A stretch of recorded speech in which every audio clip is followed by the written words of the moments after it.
வரஹ்மத்துல்லாஹி வபரகாத்துஹு. இப்போ வந்து நான் வந்து செய்ய போகிறது வந்து 2026 பேட்ச்ட ஜூலை வீக்லி ப்ராஜெக்ட ஃபர்ஸ்ட் பேப்பர். இதை வந்து நீங்கள் எல்லாம் நான் வந்து ஃபஸ்ட்டாக டாஸ்கில் போட்ட டைம் செஞ்சுப்பீங்கன்னு நினைக்கிறேன். எல்லாத்துக்கும் லேஸாக எழுதிக்கொண்டு நான் நினைக்கிறேன். இதன் மூலமாக நிறைய விஷயங்களை வந்து நீங்கள் படித்து கொள்வீங்கன்னு நான் எதிர்பார்க்குறேன். சரியா? அப்போ இதில் வந்து நான் கிட்டத்தட்ட 15 கேள்விகள் வந்து ஒவ்வொரு எக்ஸாமுக்கும் வந்து நான் வந்து வேறு வேறு பேப்பர்கள்லேருந்து ரெடி பண்ணி நான் போட்டிக்கிறேன். இதை வந்து டைம் வச்சு நான் வந்து 40 மினிட்ஸ் வந்து நான் வந்து ஒவ்வொரு பேப்பருக்கும் வந்து அலோகேட் பண்ண சொல்லி நான் வந்து உங்களுக்கு ஏற்கனவே குரூப்பில் வந்து சொன்னேன். அதுக்கேற்ற மாதிரி நீங்கள் செஞ்சுப்பீங்கன்னு நினைக்கிறேன். ஓகே, இப்போ வந்து நாங்கள் ஃபஸ்ட் கேள்விக்கு போவோம். ஃபஸ்ட் கேள்வி வந்து நான் வந்து இனோர்கானிக் கொஷனாக போட்டேன். இனோர்கானிக் கொஷன். மாணவர் ஒருவர் CuCl4 2- இன் IUPAC பெயரை டெட்ரா குளோரோ கொப்பர் 2 அயன் என பெயரிட்டு இருந்தார். CuCl4 2- CuCl4 2- இதுக்கு வந்து பெயரிட்டு இருந்தாரா டெட்ரா குளோரோ கொப்பர் 2 அயன். சரியா? ஓகே. இப்பெயரில் உள்ள குறைபாடுகள் தொடர்பாக வேறு 3 மாணவர்கள் தெரிவித்த கருத்துக்கள் பின்வருமாறு. சரியா? அப்போ இதில் உள்ள குறைபாடுகளை வந்து 3 மாணவர்கள் வந்து எப்படியெல்லாம் தெரிவித்தாங்கன்னு சொல்லி பார்ப்போம். ஏ, சியுவின் ஒட்சியற்ற நிலை பிழையாக கணிக்கப்பட்டுள்ளது. சரியா? இதில் வந்து ஒட்சியற்ற நிலை வந்து பிழையாக கணிக்கப்பட்டிருக்கேன்னு சொல்கிறாங்க. பார்ப்போம். ஒட்சியற்ற நிலை வந்து இப்போ இந்த ப்ராக்கெட்டுக்கு வெளியே வர எண்ணிக்கை தானே இந்த 2-. இந்த 2- வந்து இந்த உள்ளுக்குள்ள அயன்களோட விலையுள்ள எண்ணாக தான் காணப்படும். சரியா? இப்போ பாருங்களேன், Cl- தானே, குளோரின் -1 -1ல் வந்து 4, அப்போ தர 4, அப்போ -4. சரியா? அப்போ வெளியே 2- அதை வந்து விலையுள்ள 2- எடுக்கிறதுக்கு வந்து செப்பு வந்து +2ஆக காணப்பட்டிருக்கணும். அப்படி தானே? இன்னைக்கு வந்து +2ஆக தான் என்ன வந்திக்கணும், Cu2+ வந்திக்கணும். அப்போ தான் என்ன செய்யும், +2ம் -4ம் சேர்ந்து 2- வரும். சரியா? அப்போ இங்கே சொல்லிக்கு செப்பின் ஒட்சியற்ற நிலை பிழையாக கணிக்கப்பட்டுள்ளது. இங்கே பாருங்க, இப்போ அதை எப்படி பார்க்குறேன்டா, அவங்க தந்தீர அந்த பேரில் டெட்ரா குளோரோ கொப்பர் 2 இன்னைக்கு 2 வர்றது வந்து செப்புட ஒட்சியற்ற நிலையை குறிக்கும். சரியா? அப்போ இங்கே வந்து கொப்பர் 1 தந்தீங்கன்னு, கொப்பர் 1 அயன் அப்படின்னு தந்தீங்கன்னா இது வந்து கொப்பர் செப்புட +1 ஒட்சியற்ற நிலையை வந்து குறிச்சி. சரியா? அப்போ இங்கே வந்து இவங்க சொல்லிக்கு +2 வந்து இங்கே குறிச்சிக்கு. அப்போ அது பிழையா சரியானு பார்த்தாண்டா +2 வந்தால் தான் விலையுள்ள என்ன வரும், 2- வரும். அப்படி தானே? அப்போ இங்கே செல்லுகிறது வந்து சரின்னு எடுப்போம். சரி தானே? ஓகே, அப்போ ஏ கூற்று சரி. அடுத்தது பி, குளோரோ என்பதற்கு பதிலாக குளோரிடோ என பெயரிடப்படல் வேண்டும். சரி, இப்போ இங்கே வந்து Cl- அதுக்கு வந்து பேரிட்டில் குளோரிடோண்டுவோம். அதே மாதிரி Br- புரோமிடோண்டுவோம். அதே மாதிரி I- அயோடிடோண்டுவோம். சரியா?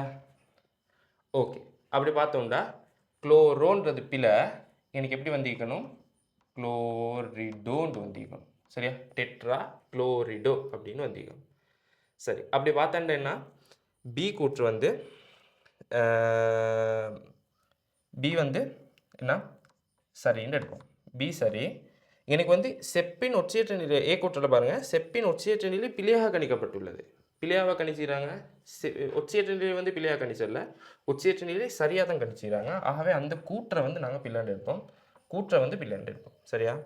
ஓகே, கொப்பருக்கு பதிலாக குப்ரேட் என பெயரிடப்படல் வேண்டும். அது எப்படி வரும், அது எப்படி பார்க்குறேன்டா, விலையுள் வந்து -2 வந்து அப்படி தானே, இங்கே 2- வராமல் ப்ளஸ் இல்லாட்டி பூஜ்ஜியம் வந்திருந்தேன் அப்படி வந்திருந்தேன்டா கோப்பண்டு எடுத்துப்போம். சரியா? கோப்பண்டு எடுத்துப்போம். மைனஸ்ண்டு விளைவுள் வந்தேன்டா கட்டாயம் நாங்கள் குப்ரேட் அப்படின்ட்டு எடுக்கணும். சரியா? லத்தீன் சொல்லாக்கப்பட்டு எடுக்கணும், குப்ரேட்னு எடுக்கணும். சரியா? இதே மாதிரி வேறு இதுகள் பார்த்தோம்டா உதாரணமாக ப்ளஸில் வந்தவங்க மெங்கனீஸ் இங்கே வந்திருந்தேன்டா இங்கே மெங்கனீஸ்னு வந்திருக்கும், இங்கே வந்து மெங்கனேட்னு வந்திருக்கும். சரியா? அப்போ அதுக்கேற்ற மாதிரி அதே மாதிரி இரும்பு வந்திருந்தேன்டா ப்ளஸ்ஸுக்கு இன்றைக்கி அயன்டு வந்திருக்கும், இன்றைக்கி வந்து ஃபெரேட்னு வந்திருக்கும். சரியா?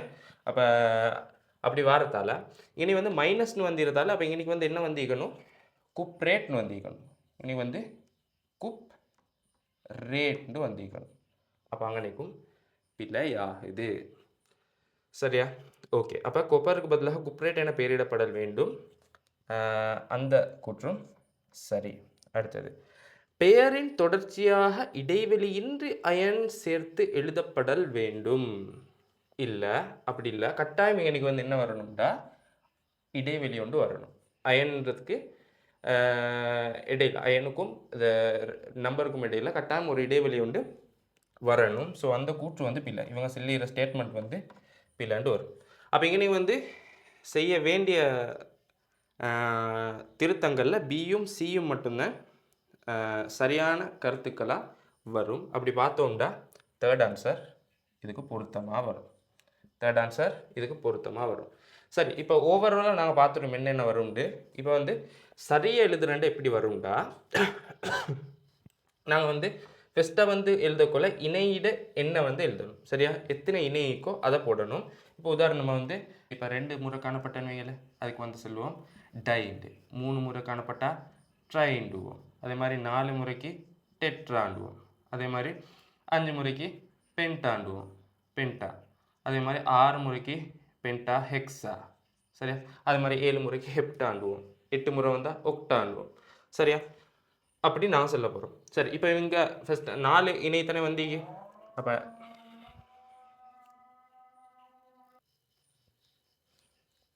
அப்படின்னு சொல்ல போகிறோம். சரியா? அப்போ அப்படி வாரத்தால் இப்போ லாஸ்ட்டாக நாங்கள் வந்து நேமாக பார்த்தோம்டா ஃபஸ்ட்டாக வந்து நாங்கள் என்ன சொல்லுவோம், இணையிட நம்பர். அப்போ டெட்ரா, அதுக்கப்புறம் இணையிட பேர். அதில் வந்து நாங்கள் வந்து ஹெலஜன்களுக்கு எழுத போல் குளோரிடோ அப்படின்னு இன்றைக்கி குளோரின் வரதால் போட போகிறோம். குளோரிடோ. அதுக்கு போகிறோம் இன்றைக்கி வந்து இணை மொத்தமாகவே விலையுள்ள வந்து மைனஸ் வரதால் என்ன வரும், குப்ரேட்னு வர போகிறோம். சரியா? அப்போ குப்ரேட். அதுக்கப்புறம் என்ன வரும், செப்பிட ப்ளஸ் ஏற்றம் வரும். அப்போ செப்பிட ஏற்றம் வந்து இங்கே என்ன வந்திக்கு 2 வரும். சரியா? அப்போ 2 வரதால் 2 போடுவோம். கட்டாயம் இது ரெண்டுக்கும் இடையில் இடைவெளி வரும், அயன் வரப்போகுது. இதுதான் சரியான மெத்தடாக வரும். சரியா? இதுதான் சரியான மெத்தடாக வரப்போகுது. சரி சரி இப்போ நாங்கள் 2வது கேள்விக்கு போவோம். 2வது கேள்வி வந்து நான் வந்து சக்தி சொட்டன் சம்மந்தமான ஒரு கேள்வி வந்து போட்டேன். 2வது கேள்வியில் வந்து நாகம் அணுவில் அணுவெண் வந்து 30ஆம், எல் சமன் 0 ml -2 என்னும் சக்தி சொட்டன்கள் உள்ள இலத்திரன்களோட எண்ணிக்கையை வந்து முறையேன்னு கேட்குறாங்க. சரியா? இதில் இப்போ பாருங்களேன், இப்போ நாகம் வந்து அணுவெண் 30. அப்போ வந்து இதுக்கு வந்து இலத்திரன் நிலை அமைப்பு எப்படி வரும், 1s2 2s2 2p6 3s2 3p6 3d10 4s2. சரியா? ஓகே. இதில் எல் சமன் 0 கோண உந்த சக்தி சொட்டேன் என்ன, எல் சமன் 0. சரியா? எல் சமன் 1 என்ன வரும், எல் சமன் 0. சரி, எல் சமன் 0 பார்ப்போமே. எல் சமன் 0 என்ன உஃபோடு வரும், எஸ் வரும். எஸ் உஃப சக்தி மட்டம். எல் சமன் 1 பி உஃப சக்தி மட்டம். எல் சமன் 2 டி உஃப சக்தி மட்டம். எல் சமன் 3 எஃப் உபசக்தி மட்டும் வரப்போகுது. சரியா? அப்போ இங்கே எல் சமன் 0ன்றதால எஸ் உபசக்தி மட்டத்தில் உள்ள இலத்திரன்களை கேட்குறாங்க. சரியா? அப்போ 1s2 வரும், 2s2 வரும், 3s2 வரும், அடுத்தது 4s2 வரப்போகுது. அப்போ இங்கே மொத்தமாக 2 4 6 8 8 இலத்திரன்கள் L சமன் 0ல் வரும். சரியா? ஓகே. அடுத்தது கேட்குறாங்க ml சமன் -2. ml வந்து -2டா ml காந்த சக்தி சொட்டேன். சரியா?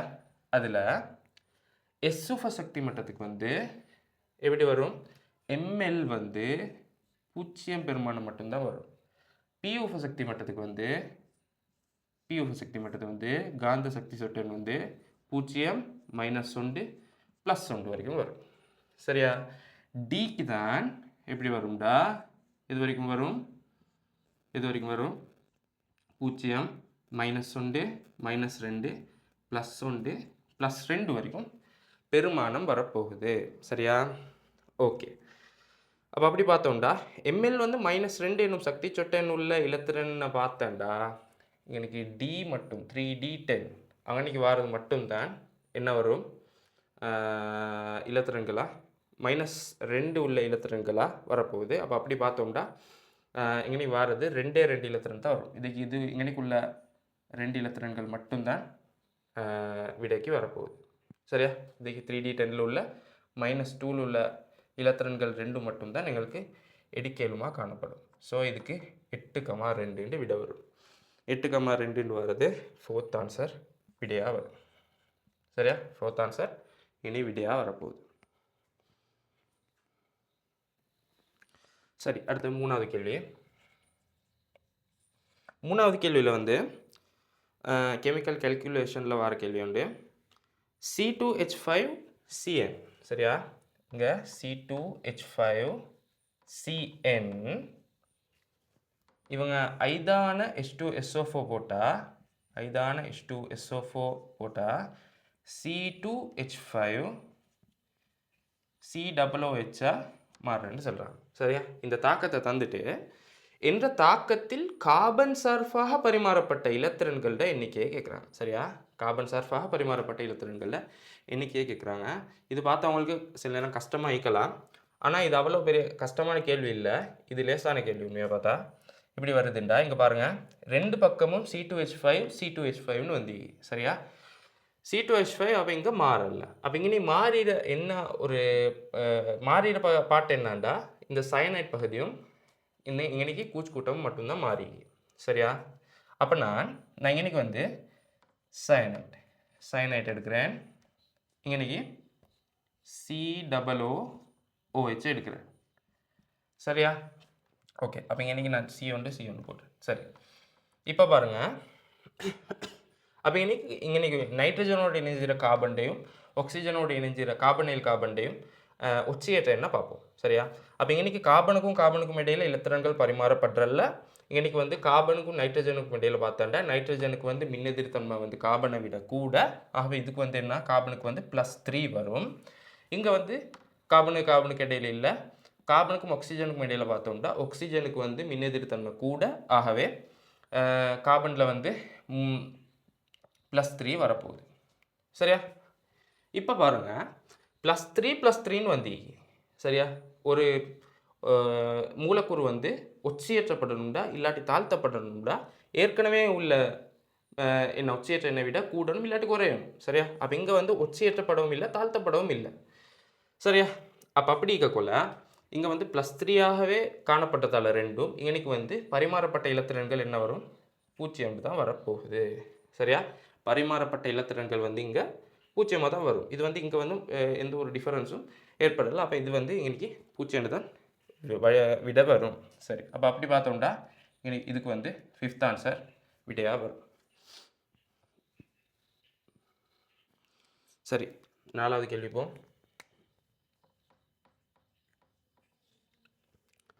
4வது கேள்வி பாருங்கள். இது ஒரு ஜென்ரல் கெமிஸ்ட்ரி கேள்வி. சரியா? XeOF4 XeO2F2 XeOF2. சரியா? இப்போ XeOF4 அடுத்தது XeO2F2 அடுத்தது XeOF2. சரி, இப்போ இதில் வந்து வடிவங்களை தான் கேட்குறாங்க. வடிவங்களை தான் கேட்குறாங்க. சரி, இப்போ பார்ப்போம். எக்ஸிக்கு வந்து இறுதி ஓட்டில் வந்து 8 இலத்திரன்கள் காணப்படும். அதாவது அது ஒரு சடத்துவ வாயு. சரியா? அது ஒரு சடத்துவ வாயு. அப்போ அதில் வந்து பார்ப்போம். இதில் வந்து எப்படி வடிவம் வரும்டா, எக்ஸி அடுத்தது எப்படி வரும், 4 ஃப்ளோரினுக்கு ஒவ்வொரு தனிச்சோடிப்பும் பிணைப்பு சோடி அதோட ஒரு ஆக்சிஜன் வரும். சரியா? அதோட இப்போ பாருங்கள், எக்ஸியில் வந்து இறுதி ஓட்டில் வந்து 3, 4, 5, 6 இலத்திரன்கள் பரிமாறப்பட்டுருச்சு. அப்போ ஒரு 8 இலத்திரனில் வந்து அப்போ 6 சரி, அப்போ 2 இடத்தால் மிகுதியாக அதுக்கு வந்து ஒரு தனிச்சோடி இலத்திரனை போடுவோம். சரி, இப்போ பார்ப்போம். XeO2F2 அதுக்கு எப்படி வரும், எக்ஸி டபுள் புண்டோ ஃப்ளோரின் ஃப்ளோரின். அப்போ இங்கேயும் 6 இலத்திரன், அப்போ இங்கேயும் தனிச்சோடி ஒன்று போடுவோம். இங்கே XeOF2ல எக்ஸி டபுள் புண்டோ ஃப்ளோரின் ஃப்ளோரின். சரியா? அப்போ இங்கே பாருங்கள், எக்ஸியில் 4 இலத்திரன்கள் பரிமாறப்பட்டாச்சு. அப்போ மீதி 4 காணப்படும். அப்போ அந்த 4க்கு வந்து 2 தனிச்சோடி இலத்திரன்களை போடுறேன். சரியா? ஓகே. இப்போ இங்கே வடிவத்துக்கு வாரத்துக்கு முத இப்போ பாருங்கள், நான் 6 பொன்பேயாஸ் வந்துச்சுண்டா, இதுக்கு செல்லுவோம் எண்முகீண்டு. சரியா? எண்முகீண்டு செல்ல போகிறோம். இதில் மையானு சுற்றி 5 பொன்பேயாரும் 1 லோன் பேயாரும் வந்தண்டா, இதுக்கு சொல்லுவோம் என்ன சொல்லுவோம், சதுர கூம்பகண்டு. சதுர கூம்பகண்டு சொல்ல போகிறோம். அது இல்லாமல் 4 பிணைப்பு சோடியம் 2 தனிச்சோடியம் வந்தாண்டா, இதுக்கு செல்லுவோம் சதுர தளம்ண்டு. சரியா? சதுர தளம்ண்டு சொல்லுவோம். அப்போ இங்கே பார்த்தாண்டா இந்த ஷேப் வந்து சதுர கூம்பகத்துக்கான ஷேப்பாக காணப்படும். சரியா? அப்போ இலத்திரன் சோடி கேத்திர கணிதம் பார்த்தோம்டா அதுக்கு வந்து எண்முகி வடிவம் உடையதா இங்கே வரும். சரி, இப்போ இங்கே பார்ப்போம். இங்கே வந்து இலத்திரன் சோடி கேத்திர கணிதம் பார்த்தோம்டா எப்படி வரும்டா, இப்படியான ஒரு ஷேப்பில் வரும். இது வந்து முக்கோண இரு கூம்பகம். முக்கோண இரு கூம்பகம். சரியா? முக்கோணத்துக்கு இப்படி முக்கோணம் போட்டுறல, முக்கோணம் போட்டோன்னா மார்க்ஸ் கிடைச்சாது. கட்டாயம் முக்கோண எழுதணும். முக்கோண இரு கூம்பகம். அடுத்தது வடிவம் பார்த்தோம்டா, இங்கே வந்து பிணைப்பு சோடி ஒன்று தனிச்சோடியாக மாற்றணும். அப்படி மாற்றினன்ட்டு இன்றைக்கி வாரது வந்து இதில் வடிவம் வந்து சீசோ வடிவம், இல்லாட்டி நிறுத்தாடு வலை வடிவம் அப்படின்னு சொல்லுவோம். ஓகே. இப்போ இங்கே இந்த XeOF2 வடிவம் வந்து இலத்திரன் சோடி கேத்திர கணிதம் இதுக்கும் எப்படி வரும், முக்கோண இரு கூம்பகமாக தான் வரும். வடிவம் பார்த்தோம்டா டி ஷேப்பில் வரும். சரியா? டி வடிவமாக இதுக்கு வரப்போகுது. சரி, அப்போ அப்படி பார்த்தோம்டா இதுக்கு வந்து வடிவமாக என்னென்ன வரும்டா, சதுர கூம்பகம் வரும், அதுக்கப்புறம் நிறுத்தாடு வலை வடிவம் வரும், அதுக்கப்புறம் டி ஷேப் வரும். அப்போ அப்படி வந்தேன்டா இதுக்கு வந்து ஃபர்ஸ்ட் ஆன்சர் சரியான விடையாக வரப்போகுது. சரி, அடுத்த 5வது கேள்வி பார்ப்போம். இந்த மாதிரி கேள்விகள் வந்து ஒவ்வொரு வருஷம் பாஸ் பேப்பரில் ஒரு கேள்வி வரும். இப்படியான கேள்விகளை வந்து மிஸ் பண்ணுறது அநியாயம் உண்மையாக. ஏண்டா இதே மாதிரி கேள்விகள் வந்து எக்ஸாம் பேப்பரில் வந்து டைமை வந்து மேனேஜ் பண்ணுறதுக்கும் லேசாக மார்க்ஸ் எடுக்கக்கூடிய இதுமான கேள்விகளாக தான் இந்த கேள்விகள் வந்து இப்போயுமே வரும். சரியா? பெருசாக வந்து கம்ப்ளிகேட்டடாக வரவே ஆகுது.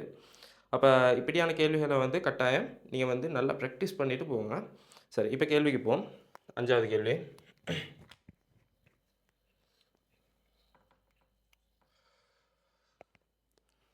இப்போ இங்கே வந்து ஒரு சேர்வை ஒன்று தந்துக்கிறாங்க. H2C double bond C CH2 CH3 அதுக்கப்புறம் CH OH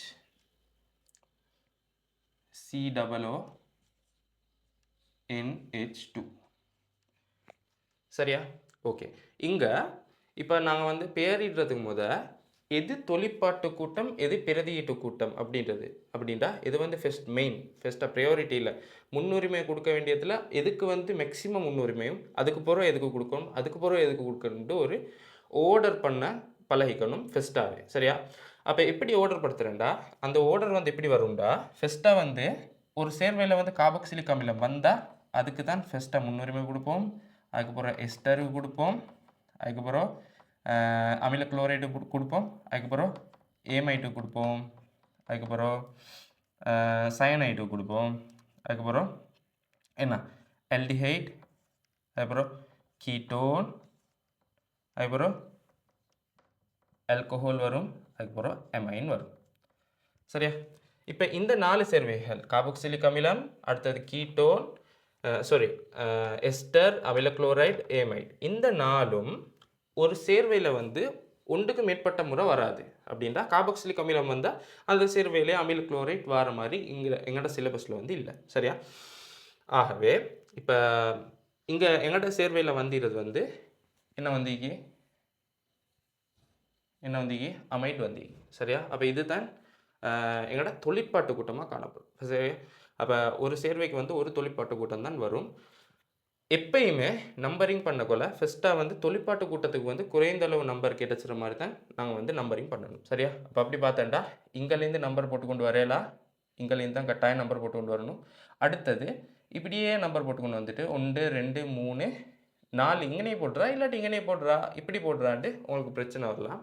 கட்டாயம் ஒரு சேர்வையில் வந்து டபுள் பாண்ட் இல்லாட்டி ட்ரிபிள் பாண்ட் வந்தாண்டா அதை டபுள் பாண்ட் ட்ரிபிள் பாண்டை வந்து கட்டாயம் சேர்த்து தான் நாங்கள் நம்பர் பண்ணணும். சரியா? கட்டாயம் சேர்த்து தான் என்ன செய்யணும், நம்பர் பண்ணணும், சேர்க்காமல் நம்பர் பண்ணக்கூடா. அப்போ அப்படி பார்த்தாண்டா 1 2 3 4. சரியா? இப்படி தான் நம்பர் பண்ணுவோம். அடுத்தது இப்போ பார்ப்போம். இப்போ அடுத்தது என்ன வரும், அடுத்தது வந்து பிரதியீட்டு கூட்டம் என்னென்ன இங்கன்னு பார்க்கணும். எனக்கு வந்து பிரதியீட்டு கூட்டம் வந்து எத்தைல் வருது, அதோட OH வருது. சரியா? இப்போ ஒரு CH3 வந்தால் இதுக்கு வந்து என்ன சொல்லுவோம், மெத்தைல்டுவோம். அதே CH2 CH3 வந்தாண்ட இதுக்கு சொல்லுவோம் எத்தைல்டு. சரியா? மெத்தைல் எத்தைல்டுவோம். அதே மாதிரி CH2 CH3 அப்படி வந்தாண்டா நாங்கள் ப்ரொப்பைல்டுவோம். இது இப்படியெல்லாம் வர குறோம், மேலே உள்ள ரெண்டும் அடிக்கடி வரும். சரியா? ஓகே. அப்போ அப்படி பார்த்தோம்னா இதுக்கு வந்து நாங்கள் எனக்கு என்ன சொல்லுவோம், எத்தைல்ட போகிறோம், இதுக்கு வந்து ஹைட்ரோக்சி அப்படின்னு சொல்ல போகிறோம். சரியா? ஓகே. இப்போ அடுத்தது நம்பர் பண்ண தொடங்குவோம். சரியா? நம்பரில் பேரிட ஃபஸ்ட்டாகவே போகும். சரி, இப்போ ஃபஸ்ட்டாக பேரிடக்கொல பிரதியீட்டு கூட்டங்கள்லேருந்து தான் பேரிடணும். சரியா? பிரதியீட்டு கூட்டங்கள்லேருந்தும் ஆல்ஃபபெட்டிக்கல் ஆர்டர் படி தான் பேரிட தொடங்கணும். இங்கே பாருங்கள், இங்கே வந்து ஹைட்ரோக்சியில் HCக்கு, இங்கே ஈக்கு. ஆல்ஃபபெட்டிக்கல் ஆர்டரில் வந்து ஈ தான் முன்னுக்கு வருது. அப்போ நாங்கள் எத்தைல்லேருந்து தான் நம்பர் பண்ண தொடங்கணும். ஆகவே 3 எத்தைல், அதுக்கப்புறம் 2 ஹைட்ரோக்சி, அதுக்கப்புறம் கார்பனை வந்து நம்பர் பண்ண தொடங்கணும். அப்படின்டா இப்போ நாங்கள் பிரதியீட்ட கூட்டங்களை வந்து நம்பர் பண்ணிட்டோம் தானே. அடுத்தது டபுள் பாண்ட் கார்பனை பார்க்கணும். டபுள் பாண்ட் கார்பன் உள்ள 2 கார்பன்லேயும் குறைஞ்ச எண்ணுடைய கார்பனை வந்து தெரிவு செஞ்சு அதுக்கு வந்து பேரை வந்து போடணும். சரியா? அது எப்படி போடுறேன்டா, ஃபஸ்ட்டாக வந்து பிரதியீட்டு கூட்டம் போட்டாச்சு, அதுக்கு பிறகு முன்னுக்குள்ள கார்பன் நம்பரை போட்டு அதுக்கப்புறம் இந்த மெயின் அந்த சங்கிலியில் உள்ள கார்பன் எண்ணிக்கையை போடணும். அப்படி பார்த்தோம்னா 3 பியூட்டீன் தொழிற்பாட்டு கூட்டத்தில் பெயரை எழுதினா சரி. சரியா? 3 பியூட்டீன் அமைட் அப்படின்னு வரப்போகுது. சரியா? ஓகே. அப்போ இங்கனைக்கு வந்து டபுள் பாண்ட் கார்பனில் முன்னுக்குள்ள கார்பனை போட்டோம். இதே இங்கனைக்கு ட்ரிபிள் பாண்ட் வந்திருந்தாண்டா, 3 பாண்ட் வந்திருந்தாண்டா என்ன வரும், 3 பியூட்டைன் அமைட்னு வந்திக்கணும். சரியா? 3 பியூட்டைன் அமைட்னு வந்திருக்கும். சரியா? ஓகே. இதை வந்து இன்னொரு மாதிரியும் எழுதலாம். அது எப்படின்னா ஹைட்ரோக்சி, அதுக்கு பிறகு ஹைட்ரோக்சி அதோடையே சேர்த்து எழுதுவோம் பியூட் 3 ஈன் அமைடு. சரியா? பியூட் 3 ஈன் அமைடு அப்படின்ட்டும் எழுதலாம். சரி, அப்போ இப்படி ரெண்டு மெத்தடிக்கு இது ரெண்டும் மாறி மாறி என்ன பாஸ் பேப்பரில் வந்து வரும். அப்போ ரெண்டையும் நீங்கள் வந்து நோட் பண்ணிக்கோங்க. சரி, அப்போ அப்படி பார்த்தோம்னா 3 எத்தைல் 2 ஹைட்ரோக்சி 3 பியூட்டினமைட் அப்படின்ட்டு வர்றது வந்து செகண்ட் ஆன்சர் வருது. செகண்ட் ஆன்சர் வரும். சரி, ஆறாவது கேள்வி. இங்கே பாருங்கள், இதில் வந்து ஆல்கஹால் வந்து MnO4 மைனஸ் அமில MnO4 மைனஸால் ஒட்சியேற்றப்பட்டு கார்பாக்சிலிக் அமிலம் உருவாகுது. அதுக்கேற்ற மாதிரி என்ன தந்திராங்க, தாக்கத்தை தந்திராங்க. சரி, இப்போ பார்ப்போம். CH3 CH2OH MnO4 minus. சரியா? போட்டாண்டா இங்கே வருதா. இப்போ MnO4 மைனஸ் தானே, இது வந்து எப்படியும் தாழ்த்தா தான் படும், இது வந்து ஒட்சியேற்றப்படுது. சரியா? அப்போ நான் தாக்கத்தை தொடர்ச்சி எழுதுகிறேன். MnO4 மைனஸ் வந்து Mn2 ப்ளஸ்ஸாக தாழ்த்தப்படும்.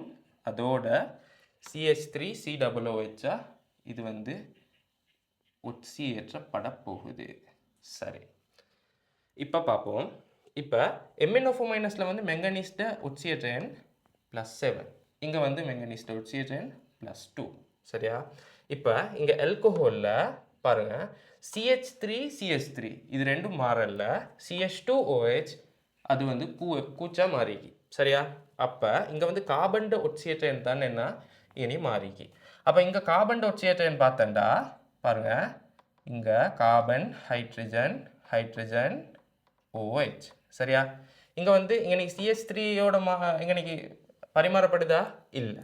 இங்கே வந்து மின்னெதிர்த்தன்மை பார்த்தோம்டா கார்பனுக்கும் ஹைட்ரஜனுக்கும் பார்த்தோம்டா, இப்போ கார்பனுக்கு வந்து என்ன மின்னெதிர்த்தன்மை கூட. அப்போ அங்கே வந்து -2 வரும் 2 ஹைட்ரஜன் வரத்தால்.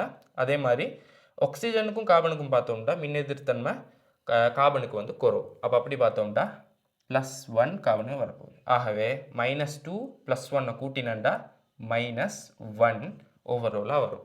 அப்போ இந்த கார்பனுக்கு வந்து -1 ஒட்சியேற்ற எண்ணை கொடுப்போம். அதே மாதிரி CH3 COOH அதுக்கு பார்த்தோம்டா எப்படி வரும், COOH. சரியா? இங்கே வந்து ஆக்சிஜனோட தான் கார்பன் வந்து பரிமாறப்பட்டிருக்கு.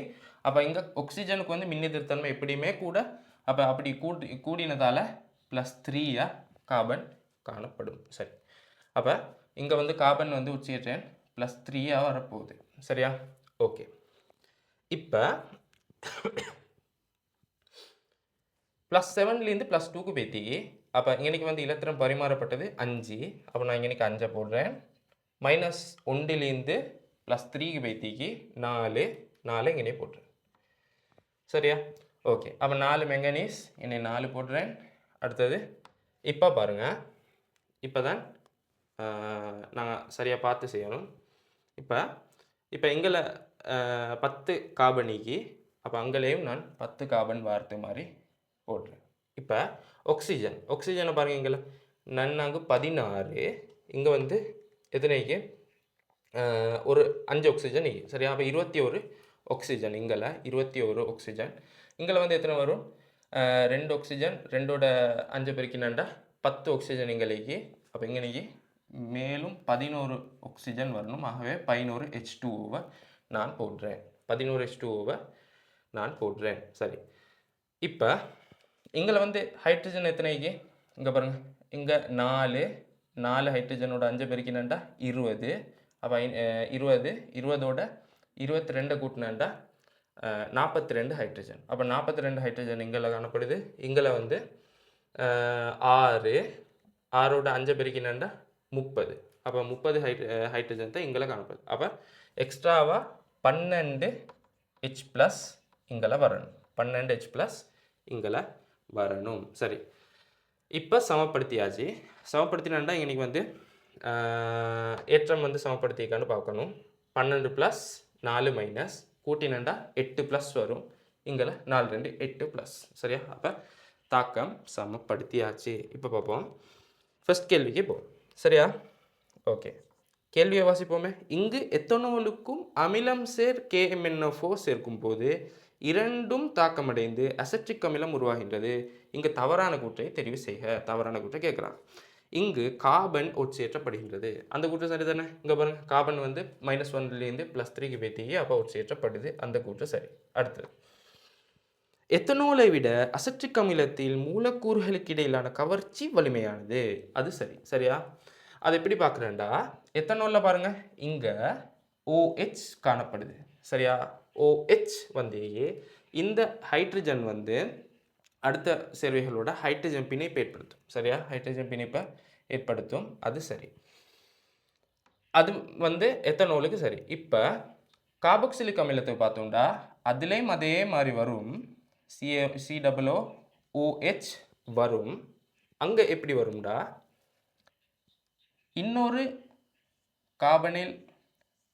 கார்பாக்சிலிக் அமிலத்தில் OH இப்படி 2 இடத்துல மூலக்கூறுகளுக்கு இடையில் வந்து ஹைட்ரஜன் பிணைப்பை உருவாக்கும். சரியா? அப்போ இப்படி வர கவர்ச்சியை விட இப்படி வர கவர்ச்சி வந்து இப்படி வலிமை கூடையானதாக காணப்படும். ஏன்டா கார்பாக்சிலிக் அமிலத்தில் 2 இடத்துல வந்து ஹைட்ரஜன் பிணைப்பை ஏற்படுத்துகிறதால. சரியா? இப்போ அப்படி பார்த்தோம்னா எத்தனோலை விட அசெட்டிக் அமிலத்தில் வந்து மூலக்கூறுகளுக்கு இடையிலான கவர்ச்சி வந்து வலிமையானதாக காணப்பட போகுது. அந்த கூற்று சரி. அடுத்தது 3வது, அசெட்டிக் அமிலத்தில் உள்ள 2 ஆக்சிஜன் அணுக்களும் வெவ்வேறு வெஸ்பர் சோடிகளை உடையவை. சரியா? அசெட்டிக் அமிலத்தில் உள்ள COOH அப்படித்தானே வந்துச்சு.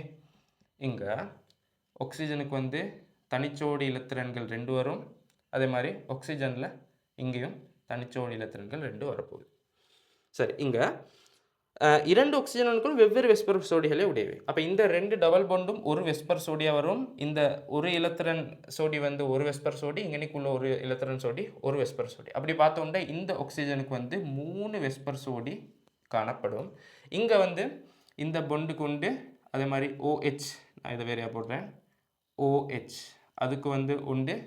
இங்கே நீ தனிச்சோடி இலத்திரன் கொண்டு, இங்கே தனிச்சோடி இலத்திரன் கொண்டு. அப்போ மொத்தமாக இங்கே வந்து 4 வெஸ்பர் சோடிகள் வரப்போகுது. சரியா? அப்போ அப்படி பார்த்தேன்டா வெவ்வேறு வெஸ்பர் சோடிகளை உடையவை அப்படின்ற கூற்றும் சரின்னு எடுப்போம். அடுத்தது, மேலே உள்ள தாக்கத்தில் ஒட்சியேற்றல் தாழ்த்தல் இரண்டும் நடைபெறும். அந்த கூற்று சரி தானே? MnO4- தாழ்த்தப்படுது, carbon ஒட்சியேற்றப்படுது. அப்போ அதுவும் சரி. அடுத்தது, அசெட்டிக் அமிலத்தில் மூலக்கூறுகளுக்கு இடையிலான ஹைட்ரஜன் பிணைப்பு இருமுனை கவர்ச்சி விசை மட்டும் உண்டு. இங்கே முக்கியமான கவர்ச்சி விசை வந்து இங்கே மறந்து சொல்லிடுறாங்க. என்ன கவர்ச்சி விசை வரும்? லண்டன் கவர்ச்சி விசை கட்டாயம் வரும். சரியா? மூலக்கூற்றத்தின் உள்ள எல்லா சேர்வைகளுக்கும் லண்டன் கவர்ச்சி விசை காணப்படும்.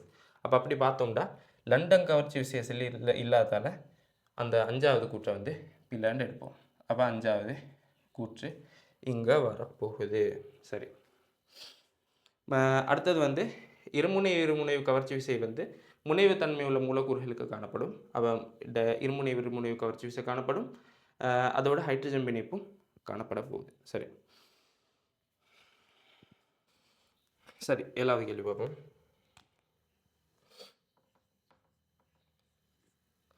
ஏழாவது கேள்வி வந்து அலைநீளம் சம்பந்தமானது. 11,000 ஆம்ஸ்ட்ராங் அலைநீளமுடைய மின்காந்த கதிர்பொன்றில் சக்தியை காவும் சக்தி துணிக்கை ஒன்றின் சக்தியை ஜூலில் தருக. சரியா? இப்போ ஒரு ஆம்ஸ்ட்ராங் வந்து 10 மீட்டர்னு தந்துடுறாங்க. பார்ப்போம். சரி, இப்போ சக்தியை தானே கேட்குறாங்க. இப்போ இதுக்கு வந்து 11,000 ஆம்ஸ்ட்ராங் 11,000 தர 10⁻10 மீட்டருக்கு மாற்றிடு. சரியா? அப்போ 11 தர 13 தர 10⁻10. அப்போ இதை சுருக்கினாண்டா என்ன வரும்? 11 தர 10⁻7 மீட்டர்னு வரப்போகுது. இது என்ன? லெம்டா. அலைநீளம் வந்து 11 தர 10⁻7 மீட்டர்னு வரப்போகுது. சரி, இப்போ இங்கே வேறு தரவுகள் தந்திடுறாங்க. பிளாங்க் மாறிலி H வந்து என்ன? 6.6 6.6 தர 10⁻34 ஜூல் செகண்ட். சரியா? ஜூல் செகண்ட் தந்திராங்க. அதே மாதிரி சி ஒளியிட வேகம் வந்து 3 தர 10⁸ metre per second தந்திராங்க.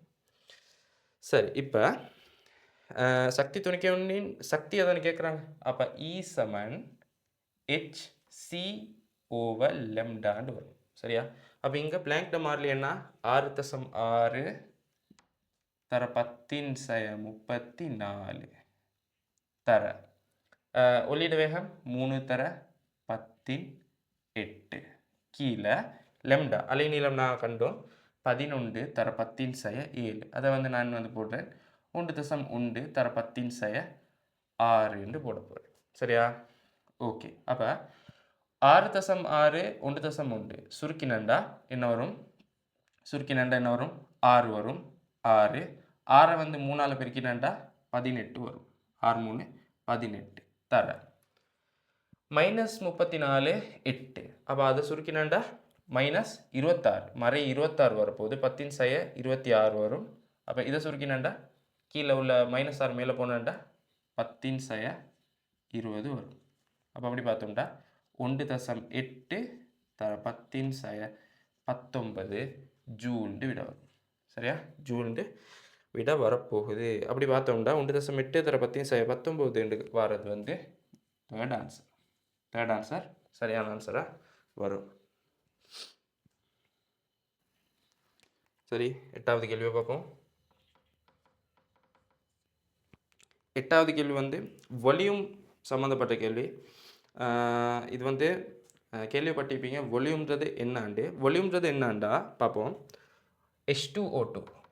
H2O2 பிரிகை அடையக்கொள்ள H2O ஆகவும் O2 ஆகவும் பிரிகை அடையும். சரியா? O2 ஆகவும் பிரிகை அடையும். சரியா?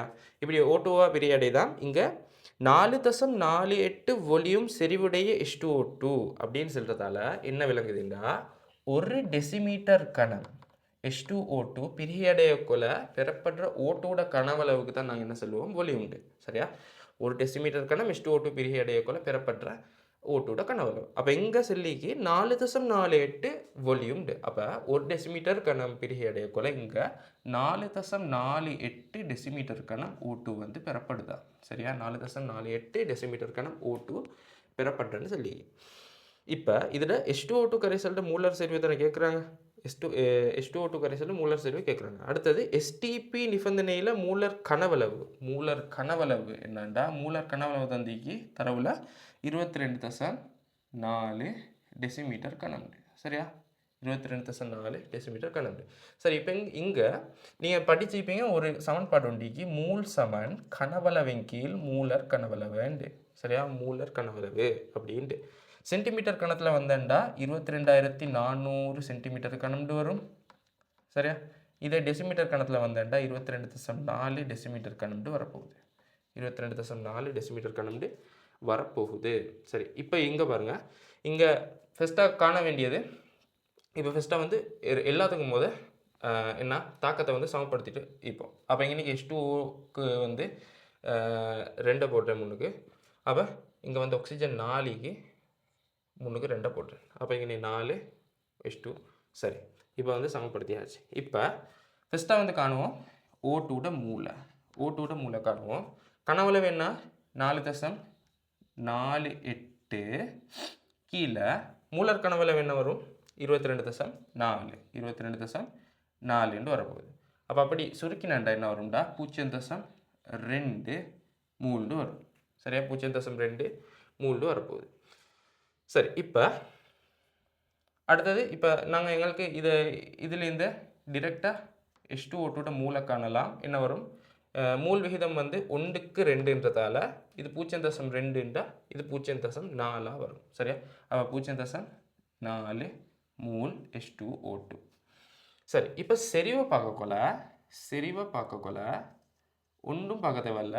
செறிவு மூல் அப்போ C சமன் NOV அப்படின்டா மூளை வந்து நாங்கள் கனவளவால் பிரிப்போம். சரியா? ஏற்கனவே நான் பார்க்குறது H2O2 கனவளவு என்ன 1 டெசிமீட்டர் கணத்துக்கு தான் பார்க்குறோம். அப்போ நாங்கள் 0.4 மூல் டெசிமீட்டர் -3 என்று டிரெக்டாக போடலாம். சரியா? மூல் டெசிமீட்டர் -3 என்று டிரெக்டாக போடலாம். ஏன்டா நாங்கள் பார்க்கக்குள்ள வால்யூம் பார்க்கக்குள்ள எப்படி பார்க்குற 1 டெசிமீட்டர் கணத்துக்கு தான் எப்பயுமே பார்ப்போம். அப்போ 1 டெசிமீட்டர் கணத்துக்கு பார்க்குறதுன்றதால டிரெக்டாக எங்களுக்கு செறிவை பார்க்கக்குள்ள 0.4 மூல் டெசிமீட்டர் -3 என்று டிரெக்டாக போட இயலும். அப்போ 0.4 என்று வர்றது வந்து தேர்ட் ஆன்சர் வருது. அப்போ தேர்ட் ஆன்சர் சரியான ஆன்சராக வரும். சரி, 9வது கேள்வி பார்ப்போம்.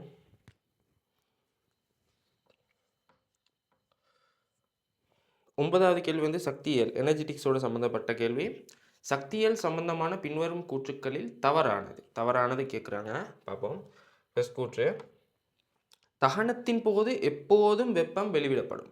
அந்த கூற்று சரியானா? நீங்கள் எப்போ சரி கண்டீரா தகனம் பற்ற வச்ச கொலை கூலாகிற அந்த சூழல் வந்து கூலாகிறண்டு இல்லை, எப்பயுமே அது சுற்றி உள்ள சூழல் வந்து சூடாகும். அதாவது தகனத்தின் போது வெப்பம் வந்து வெளிவிடப்படும். சரியா? தகனத்தின் போது எப்போதுமே வெப்பம் வந்து வெளிவிடப்படும். சரியா? அப்போ அந்த கூற்றை வந்து சரின்னு எடுப்போம். அடுத்தது, இலத்திரன் பெறும் சக்தியானது எப்போதும் அரை பெருமானம் ஆகும். அதை பார்ப்போம். இலத்திரன் பெறும் சக்தி. இப்போ ஒரு மூலகம் உண்டு, இலத்திரன் பெற்று அயனா மாறக்கொலை. சரியா? அயனா மாறக்கொலை வெளிவிடப்படும் இல்லாட்டி உள்ளெடுக்கப்படும் சக்தி. அது வந்து மூலகத்தை பொறுத்து மாறும். சரியா? அதுக்கான ஒரு தொடர் ஒன்றையே பார்ப்போம். குளோரின், ஃப்ளோரின், சல்ஃபர், ஆக்சிஜன், அடுத்தது silicon, carbon, hydrogen, phosphorus, lithium, sodium, potassium, aluminium, boron, அதுக்கு பிறகு வரதெல்லாம் நைட்ரஜன், கால்சியம், மெக்னீசியம், பெர்லியம். சரியா? இப்போ இதுக்கு இந்த கோட்டுக்கு இங்கே உள்ள அவ்வளவுமே இலத்திரன் ஒன்ற பெறக்கொலை என்ன செய்யும்டா? வெப்பத்தை வெளிவிடும். சரியா? அப்போ அதிக அளவு வெப்பத்தை வெளிவிடுறது வந்து குளோரினாக தான் காணப்படும். சரியா? குளோரின் வந்து அதிக அளவு வெப்பத்தை வெளிவிடும். இங்களவு உள்ள மூலகங்கள் வந்து என்ன செய்யும்டா? வெப்பத்தை வந்து அகத்துணிஞ்ச போகுது. சரியா? அப்போ ஒரு இலத்திரன் ஒன்றை வந்து பெறக்கொலை இலத்திரனேற்ற வெப்ப உள்ளுரைன்னு சொல்லுவோம். சரியா? இலத்திரனேற்ற வெப்ப உள்ளுரை. அப்போ இலத்திரனோட பெறக்கொலை இங்கே உள்ள மூலகங்கள் வந்து வெப்பத்தை வந்து உறிஞ்சும், இங்கே உள்ள மூலகங்கள் வந்து வெப்பத்தை வந்து வெளிவிடும். சரியா? இங்கே போக வெப்பத்தை வெளிவிட்ட அளவு வந்து கூடிக்கொண்டு போகுது. சரியா? அப்போ அப்படி பார்க்கக்குள்ள இலத்திரன் பெரும் சக்தி எப்போதும் மறை பெருமானம் செல்லலுமா? ஏலா. அப்போ அப்படி செல்லல. அந்த கூற்றை தான் நாங்கள் வீலாண்டு எடுப்போம். சரி, அடுத்தது தேர்ட், வாயுநிலை சேர்வை ஒன்று திரவமாக மாறும் போது என்ட்ரோபி எப்போதும் குறைவடையும். அந்த கூற்று சரி. என்ட்ரோபின்றது என்னண்டா? எஸ். சரியா? எஸ், சுயாதீன தன்மைன்னு சொல்லுவோம். சுயாதீன தன்மை ஒரு சேர்வையில் உள்ள அணுக்கள் வந்து எவ்வளவுக்கு சுதந்திரமாக திரிய இயலும்ன்றதை காட்டுறது தான் என்ட்ரோபின்டுவோம். சரியா? உதாரணமாக திரவத்துக்கு வந்து திண்மத்தை விட திரவ மூலக்கூறுகள் வந்து சுதந்திரமாக திரிய இயலும். சரியா? ஒன்றோடொன்று வலிக்கி அசையக்கூடியது திரவ அணுக்கள். சரியா? திண்ம அணுக்களை விட திண்ம அணுக்கள் வந்து நெருக்கமாக இருக்கப்பட்டு காணப்படும். அதை விட கொஞ்சம் சுதந்திரமானது என்ன? திரவ மூலக்கூறுகள். அப்போ திரவ மூலக்கூறுகளுக்கு வந்து இப்படி என்ட்ரோபி வந்து அதிகம். என்ட்ரோபி வந்து சொலிடை விட இது கூட, லிக்விடுக்கு கூட. அதை விட வாயு மூலக்கூறுகளுக்கு நல்லாவே அதிகமாகிக்கும். சரியா? ஏண்டா வாயு மூலக்கூறுகளுக்கு இடையில் இடைவெளிகள் கூட. அப்போ சுதந்திரமாக அசைஞ்சு திரியக்கூடியதுக்கும் அப்போ என்ட்ரோபி வந்து அதிகமாக காணப்படும். சரி, இப்போ வாயுநிலை சேர்வை ஒன்று திரவமாக மாறக்குள்ள என்ட்ரோபி குறைவடையும். அந்த கூற்று சரி தானே? அப்போ வாயு நிலையில் உள்ளதொன்றை நாங்கள் குறைச்சி அதை சுதந்திரத்தை எடுத்து நாங்கள் அதை திரவமாக மாற்றக்குள்ள என்ட்ரோபி என்ன செய்யும்? கட்டாயம் குறைவடையும். ஸோ அந்த கூற்றை வந்து நாங்கள் சரின்னு எடுக்க போகிறோம். அடுத்தது, சாலகப்பிரிகை வெப்ப உள்ளுரை எப்போதும் நேர் பெருமானமாகும். சரி, அதை பார்ப்போம். சாலகப்பிரிகை வெப்ப உள்ளுரை. சாலகப்பிரிகை வெப்ப உள்ளுரைண்டா ஒரு திண்ம நிலையில் உள்ள அயன் சேர்வை உண்டு. உதாரணம் எப்போவுமே சோடியம் குளோரைடு. திண்ம நிலையில் உள்ள ஒரு மூல் அயன் சேர்வை பிரிகை அடைஞ்சு கற்றையனாகவும் அந்நியனாகவும் வாயு நிலையில் உள்ள கற்றையனாகவும் அன்னையனாகவும் மாறக்கொள்ள ஏற்பட்ட வெப்ப உள்ளுரைக்கு தான் என்ன சொல்லுவோம், சாலக பிரிகை வெப்ப உள்ளுரை. மறக்கணும் சொல்கிறேன். திண்ம நிலையில் உள்ள ஒரு மூல் அயன் சேர்வை பிரிகை அடைஞ்சி வாயு நிலையில் உள்ள கற்றையனாகவும் அன்னையனாகவும் மாறக்கொள்ள ஏற்பட்ட வெப்ப உள்ளுரைக்கு தான் நாங்கள் என்ன சொல்லுவோம், சாலக பிரிகை வெப்ப உள்ளுரைண்டு. சரி, இப்போ எப்பயுமே என்ன செய்யும், இந்த தாக்கம் நடக்கிறதுக்கு இந்த சாலகத்துக்கு வந்து என்ன தேவைப்படும்,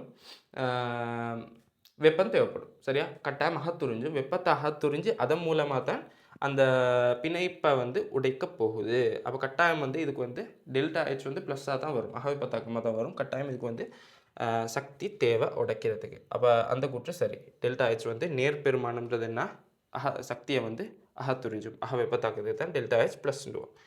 சரி, அடுத்தது 5வது, பனிக்கட்டியாக நீரானது உறையும் போது, 5வது பனிக்கட்டியாக நீரானது உறையும் போது வெப்பம் வெளிவிடப்படும். அந்த குற்றம் சரி. சரியா, பனிக்கட்டியாக நீர் வந்து பனிக்கட்டியாக உறையக்கொள்ள அதுக்கு வந்து சக்தி வந்து தேவையில்லை, சக்தியை வந்து விடுவிச்சும், சக்தி வந்து விடுவிச்சு நெருக்கமாக இணைய போகுது.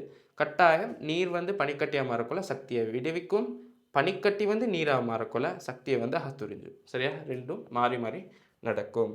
அப்போ இதுக்கு வந்து 5வது ஆன்சரும் சரின்னு எடுப்போம். அப்போ இப்படி பார்த்தோம்னா செகண்ட் ஆன்சர் தான் நீங்கள் வந்து பிழையாக வரப்போகுது, 2வது ஆன்சர் பிழையாக வரும்.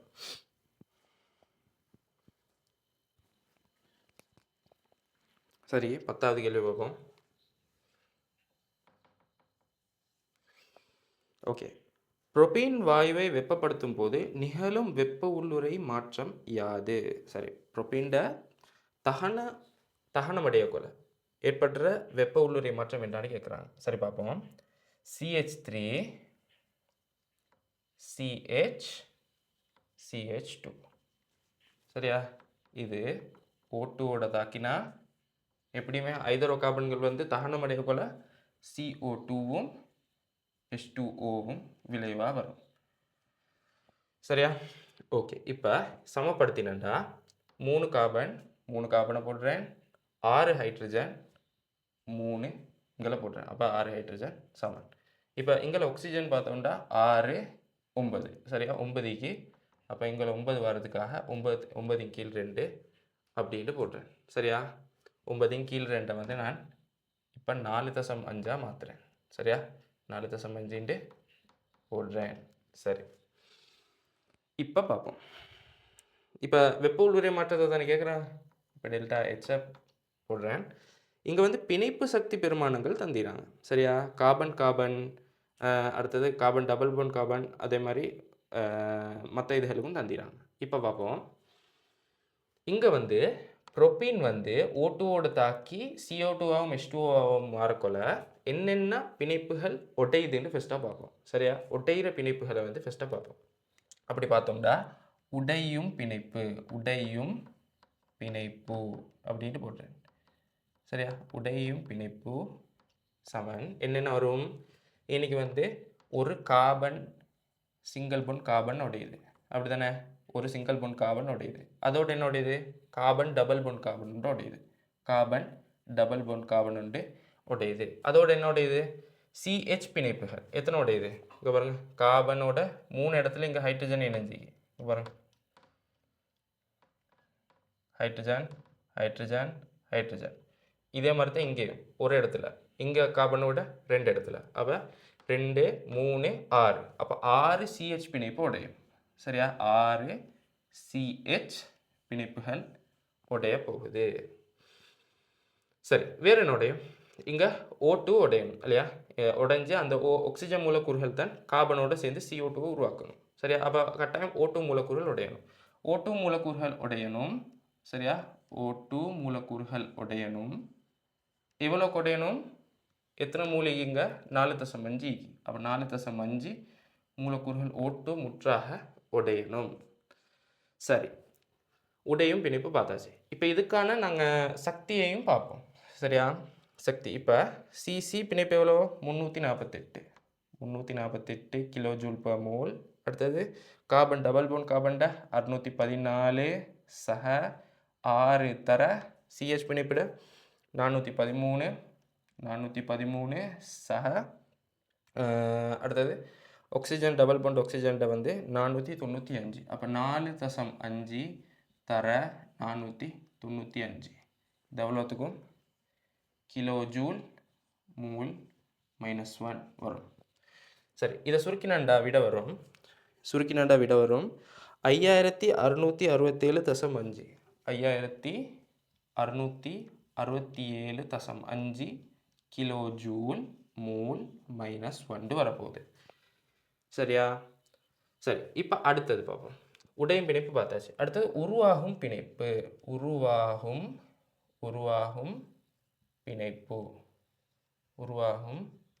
பிணைப்பு சமன் என்ன வரும்? இங்கே வந்து கார்பன் CO2ல வந்து எப்படி இருக்கும் கட்டமைப்பு? C டபுள் பொண்டோ. சரியா?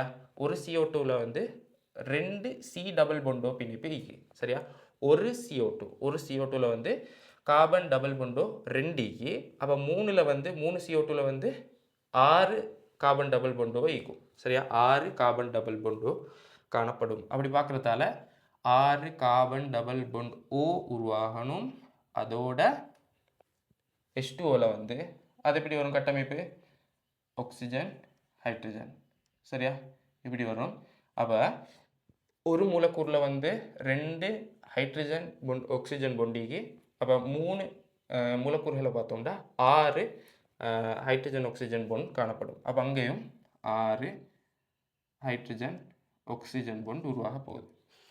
சரியா? அப்போ இங்கே பார்த்தோம்னா சக்தியை 6 தர கார்பன் டபுள் பொண்டோட 1072 சக 6 தர ஹைட்ரஜன் ஆக்சிஜனுக்கு இடையில் வரும் 463.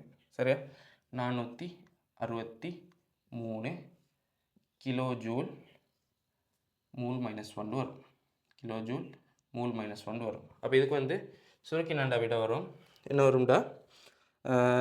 உருவாகிறதுல 9210 கிலோ ஜூல் மூல் -1 வரப்போகுது. 9210 கிலோ ஜூல் மூல் -1 வரப்போகுது.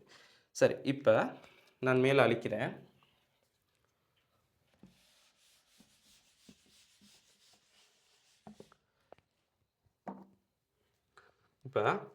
இப்போ டெல்டா ஹெச்சை பார்க்கக்குள்ள வெப்ப உள்ளுறையை பார்க்கக்குள்ள அதுக்கு ஒரு சமன்பாடு உண்டு. H டெல்டா H உடையும் பிணைப்பு மைனஸ் டெல்டா H உருவாகும் பிணைப்பு. சரியா? உடையும் பிணைப்பிட கூட்டுத்தொகையின் கீழ் மைனஸ் உருவாகும் பிணைப்புகளோட வெப்ப உள்ளுறை கூட்டுத்தொகையை வந்து கூட்டுவோம். சரியா? அப்படி பார்த்தோம்னா 5667.5 மைனஸ் 9210 கிலோ ஜூல் மூல் -1 வரும். அப்போ இதை சுருக்கினாண்டா விட வரும் என்னாண்டா 3542.5 மைனஸில் 3542.5 கிலோ ஜூல் மூல் -1 ஆன்சர் வரப்போகுது. சரி, இப்படி பார்த்தோம்னா ஆன்சர் என்ன வரும்டா? 5th ஆன்சர் இதுக்கு சரியான ஆன்சராக வரும். ஓகே,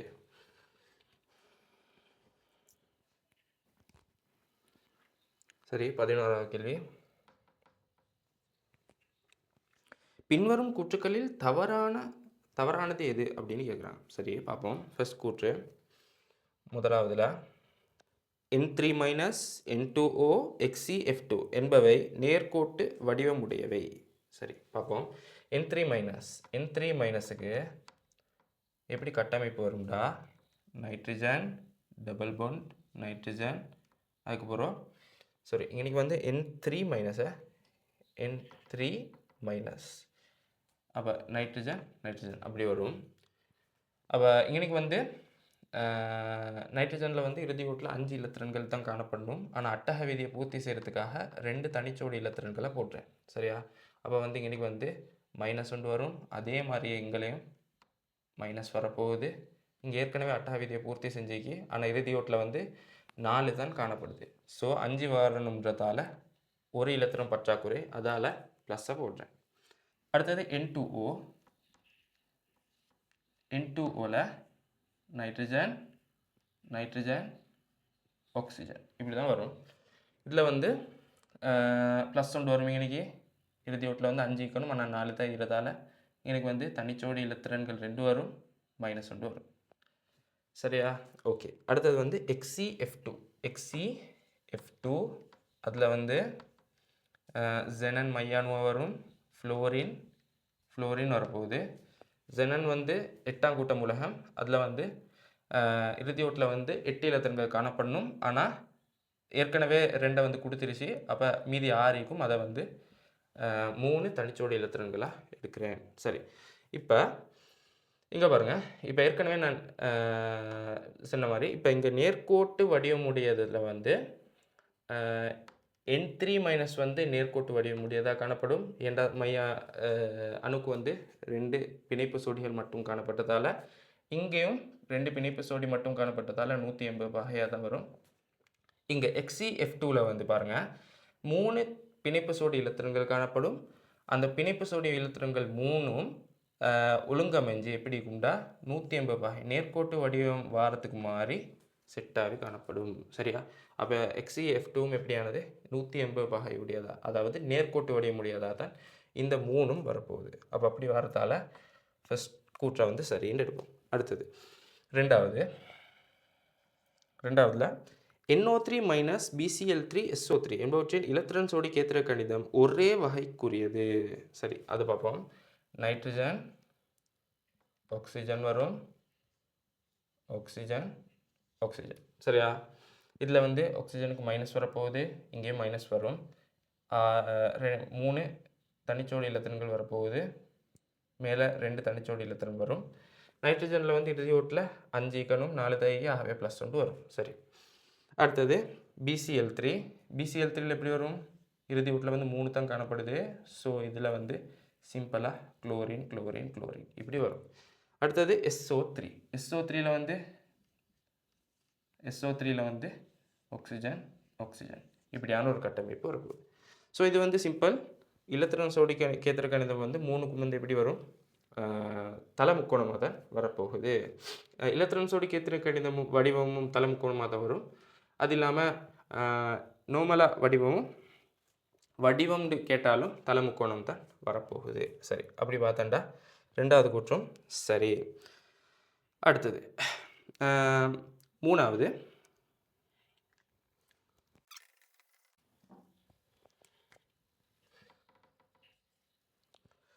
லித்தியம் தொடக்கம் ஃப்ளோரின் வரையான மூலகங்களில் அருட்டப்பட்ட நிலையில் அதிகூடிய சோடியற்ற இலத்திரன்களை கொண்டது கார்பன் ஆகும். அந்த கூற்று சரி. சரியா?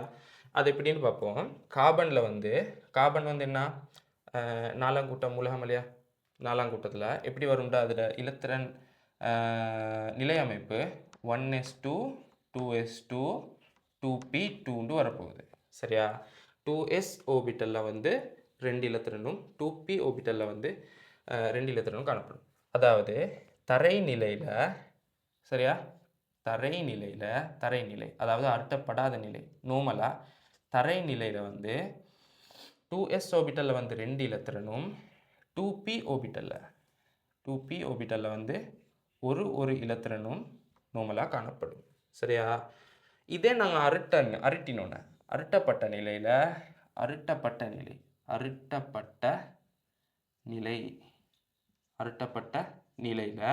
என்ன நடக்கும்டா இந்த 2sல உள்ள 2 இலத்திரன்களில் ஒரு சோடி இலத்திரனில் வந்து ஒரு இலத்திரன் என்ன செய்யும்டா இந்த 2p ஓபிட்டலுக்கு வந்து போகும். சரியா? 2p ஓபிட்டலுக்கு போக போகுது. அருட்டப்பட்ட நிலையில் வந்து இப்படி 2p ஓபிட்டலுக்கு வந்து அருட்டப்படும். சரியா? ஸோ இப்போ இப்படி அருட்டப்பட்டதால் வந்து சோடியற்ற இலத்திரன்கள் வந்து 3 4 போகுது. அப்போ மேக்சிமம் வந்து லித்தியம் தொடக்கம் ஃப்ளோரின் வரையான மூலகங்களில் வந்து மேக்சிமம் சோடியற்ற இலத்திரன்களை கொண்டது வந்து கார்பனாக தான் காணப்படும். அங்கே வந்து 4 சோடியற்ற இலத்திரன்கள் மேக்சிமம் வர இயலும். அந்த 4ம் வரதால 3rd ஆன்சர் சரின்னு எடுப்போம். அடுத்தது 4வதுல வந்து மைய அணு sp2 கலப்புக்குட்பட்ட மூலக்கூறு அல்லது அயன் ஒன்று எப்போதும் 120 வகை பிணைப்பு கோணத்தை கொண்டிருக்கும். அது பிழைனா எப்படி? இங்கே பாருங்கள், மைய அணுவில் நான் இங்கே நிற்கிறேன். சரியா, மைய அணுவோட 3 பொன் பேரை மட்டும் கொண்டிருந்தேன்டா. சரியா, இதில் வந்து என்ன வந்திக்கும், ஒரு பிணைப்பு கோணம் வந்து 120 பகையாக வந்திக்கலும். சரியா, உதாரணமாக BCl3 அப்படி தான் வரும். எப்படி 120 பகையில் வந்து குளோரின் அப்படின்னு வந்திக்கும் நடுவில் போரோனை வச்சுட்டு. சரியா, ஆனால் இதே மைய அணுவை சுற்றி ஒரு தனிச்சோடி இலத்திரன் ஒன்றும் 2 பிணைப்பு சோடியம் வந்தேன்டா. அது எப்படி வரும்டா, 120 பாகையாக காணப்படாது, அதுலேருந்து 2 பாகை குறைஞ்சி 118 பாகையாக தான் வரும். சரியா, 118 பாகையாக தான் வரப்போகுது. ஆகவே அப்படி வராது. ஆனால் இங்கே பாருங்கள், ரெண்டும் இங்கே sp2 கலப்புக்கு உட்பட்டு தான் காணப்பட போகுது. இதுவும் sp2 தான், இதுவும் sp2 தான். ஆனால் ரெண்டிடையும் பிணைப்பு கோணம் வந்து வேறு. ஆகவே அது ரெண்டும் சமண்டு செல்லலாம். அப்போ அப்படி பார்க்குறதால 4th ஆன்சரை வந்து நாங்கள் பீலேருந்து எடுப்போம். அடுத்தது 5th ஆன்சர். S2F2 என்பது இருமுனைவு திருப்பு திறன் உள்ள ஒரு மூலக்கூறாகும். S2F2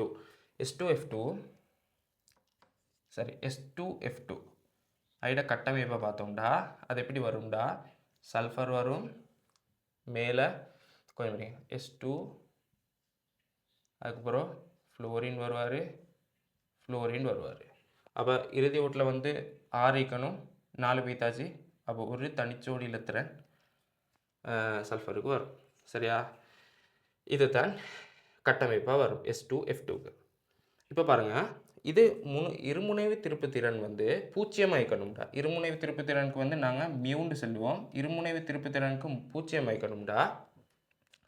2 அணு இந்தண்டா, 2 அணுக்கள் வார இதில் வந்து ஒரே ஒத்த அணுக்களாக காணப்படணும்.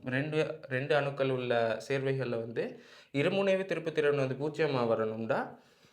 2 அணுக்களும் ஒத்ததாக காணப்படணும். உதாரணமாக O2, F2, Cl2, Br2 அதே மாதிரி வரப்போகுது. சரியா, அடுத்தது 3 அல்லது 3க்கு மேற்பட்ட மூலக்கூறுகள் உள்ள சேர்வைகளில் வந்து இருமுனைவு திருப்பு திறன் வந்து 0 வரணும்டா. அதுக்கு என்ன காணப்படணும்டா, மைய அணுவை சுற்றி உள்ள மூலக்கூறுகள் அணுக்கள் வந்து ஒத்ததாக காணப்படணும். அது ஃபர்ஸ்ட் கண்டிஷன். சரியா, மைய அணுவை சுற்றி உள்ள அணுக்கள் வந்து ஒத்ததாக காணப்படணும்.